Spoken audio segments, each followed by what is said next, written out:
One dark and moonlit night, Edward was returning to the yard with a freight train from Vicarstown. He was very tired and was looking forward to a nice earned rest.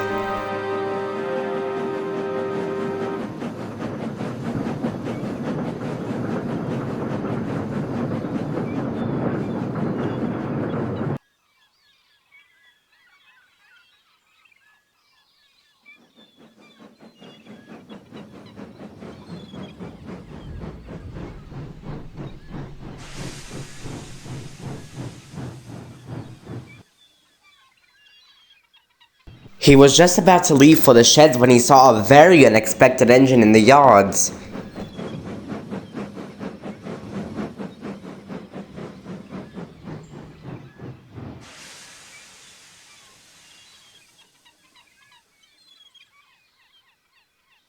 "Gerald," started Edward, "what are you doing here?" "Shunting, Edward. What does it look like?" "Well, I see that you're shunting, but why are you even here? I thought you were working on the Farquhar branch line." "I was, until Thomas thought it would be a good idea to smash through a wall. Now I'm here doing his work." "Well, anyways, why are you even shunting so late? My train was supposed to be the last one for the day." "Eagle came in late with a passenger train. According to him, he was late at Crosby, and the coaches I'm shunting right now are his." "Okay, well, have fun. I'm off to my nice warm sheds," said Edward awkwardly, and he puffed away. Later, when Edward arrived back to the newly built sheds, he saw the big engines laughing with each other. When Edward gathered what they were talking about, he wasn't happy at all.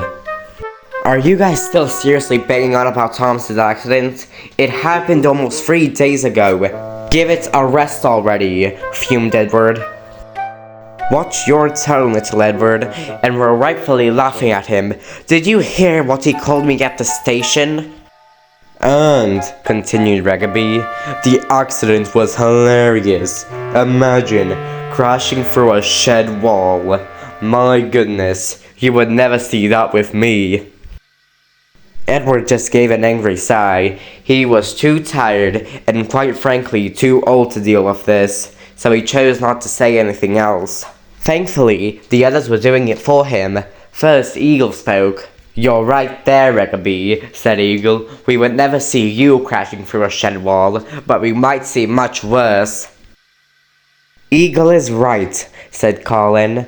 "And I don't know why you think the accident was funny. Either you're really stupid, or you just have a bad sense of humor."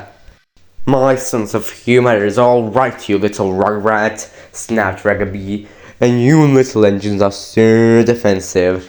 The moment we say something bad about you, you immediately start jumping on us like wild animals." "Oh, just you wait, Rugby," said Colin. "I remember an engine who called me exactly that, and he ended up in huge trouble." "And who was that?" Colin chuckled. "Why, it was our dear old Edward when he first arrived. Yes, I remember he had the exact same attitude as you two." "Don't make me laugh. You expect me to believe that feeble old Edward actually called you a quote-unquote rugrat?" "Actually, Rugby," chimed in Edward, "Colin would be correct. Back when I first arrived, I had the exact same attitude as you two, and boy oh boy did things end up bad for me." "Okay, and so," said Gordon, "is this going to turn into one of your mainline stories?" mocked Gordon. "Actually, Gordon, Edward will be telling you nothing. I'll be telling you the whole story. Now shut up. You might learn something for once."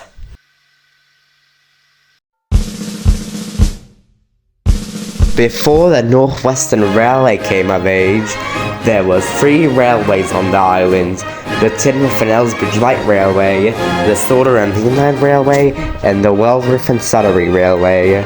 Once grouping on the main line started, we were all conjoined into one railway, and the head of directors got 2 engines: a little older K2 that came from the Furness Railway, and the small E2 that came from the London and Brighton South Coast Railway.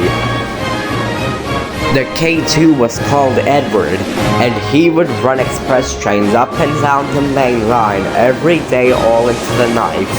And the little tank engine was called Thomas, who would shunt in the yards and sometimes venture out down the main line.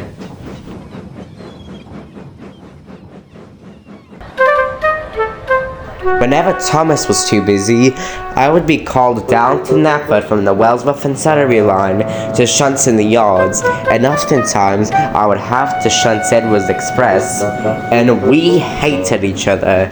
Edward was as pompous and rude as you two back then, believe it or not, and he seriously got on my nerves.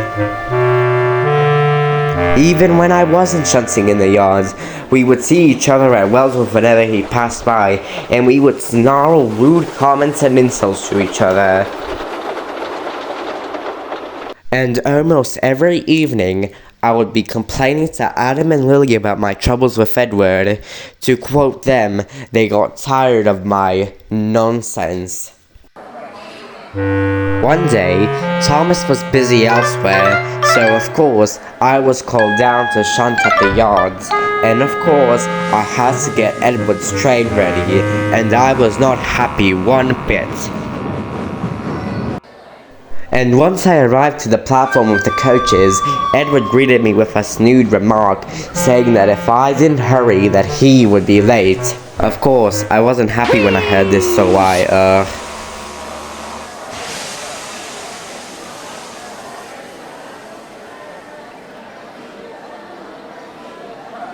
let's just say I returned the favor.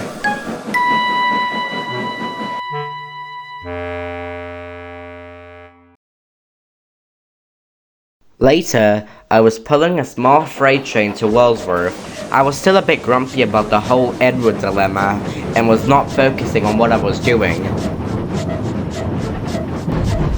If I had been focusing, maybe I would have realized that the point was set to crash.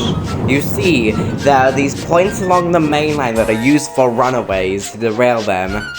And I wasn't focusing, so I completely rushed over the points and headed straight for it. And before I knew it, I was off the rails. I had hit into an electrical pole. And it's safe to say that I felt very bruised and bemused. Later, when Edward arrived with the breakdown crane, he found it a very good joke, and said something along the lines of, "Hello, busted boiler." I just glared at him while he was laughing so hard his boiler could burst. The next day, the mayor of Peel Gorge was visiting the line to see how things were going, and Edward was tasked to pull the special train. He was very honored, and he might have let it get into his smoke box.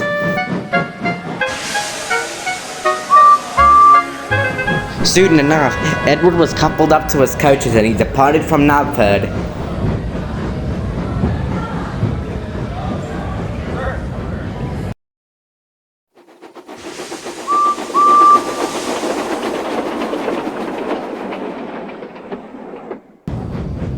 Now, the trip went well, but when he arrived at the end of the line, the mayor complained that Edward was a bit too bumpy, and when he got back into the yards, me or Thomas weren't available to shunt his coaches, so he had to do it on his own, and he wasn't happy one bit.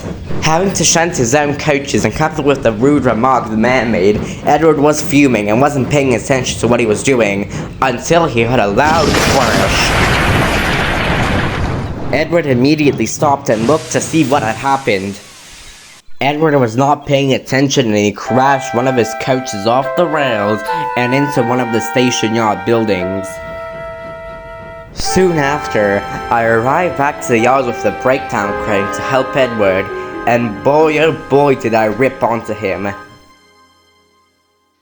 Well, hello, busted boiler. Lovely day, isn't it? I mean, I heard about crashing off track points, but to crash your coaches off the rails and hit into a station yard building, why, my goodness.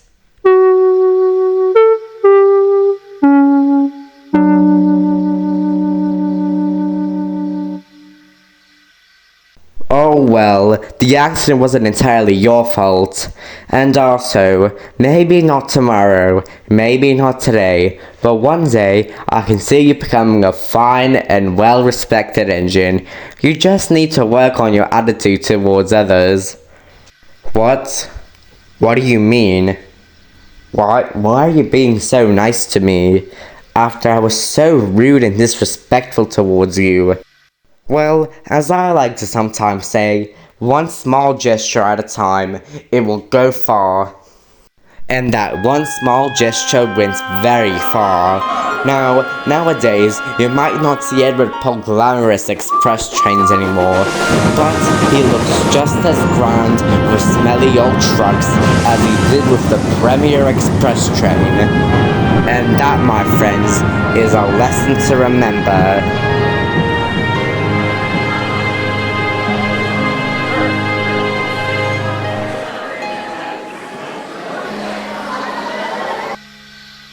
And that's the whole story. What do you guys think?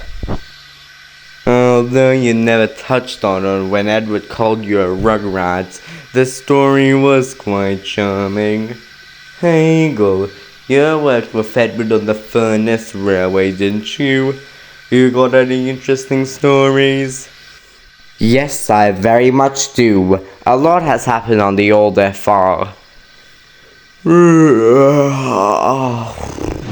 If y'all don't mind, I'ma hit the hay.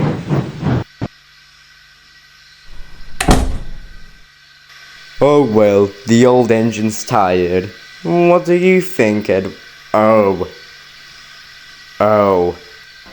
For Edward was so tired and happy, he fell asleep smiling buffer to buffer.